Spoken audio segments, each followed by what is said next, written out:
Thomas had to stay in the siding for the rest of the day. His fire went out and he grew colder and colder.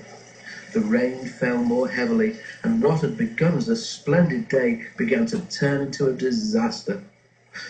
"I wish I was in my nice warm shed," he said to himself miserably. At last the inspector returned. "Cheer up, Thomas," he said. "You'll be at the museum tomorrow, and they have promised to mend your front end in their workshop."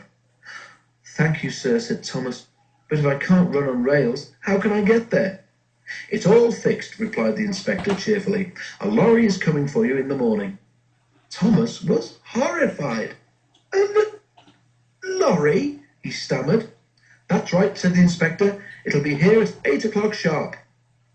Thomas slept badly that night. He kept wondering what Gordon, Henry, and James would say if they knew he had finished his journey on a lorry.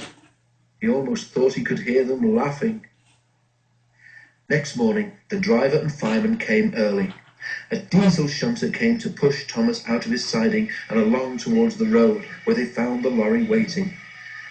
A steel cable was fastened to his coupling. The lorry driver started a winch, and in no time at all, it seemed, Thomas was perched on the lorry.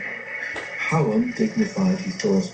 But he found, as they went along, that he had a view of the countryside, and time to enjoy it too. But Thomas soon began to feel bored. At last houses began to appear on either side of the road. "Perhaps this is York," thought Thomas hopefully. It was, but the driver was unsure of his way. He parked the lorry and went to find a telephone. A man wearing a flat-topped cap with a yellow band round it came up to Thomas. "Hello," said Thomas. Said the man. He wrote something in his notebook and went round to the front of the lorry. When the lorry driver came back, Thomas heard him say something, then slam the cab door crossly. Soon they reached a large building with rails running into it. Thomas was unloaded and the lorry drove away.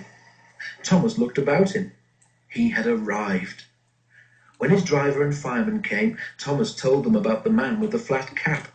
They laughed loudly. "How do you do it, Thomas?" spluttered the driver when he could speak.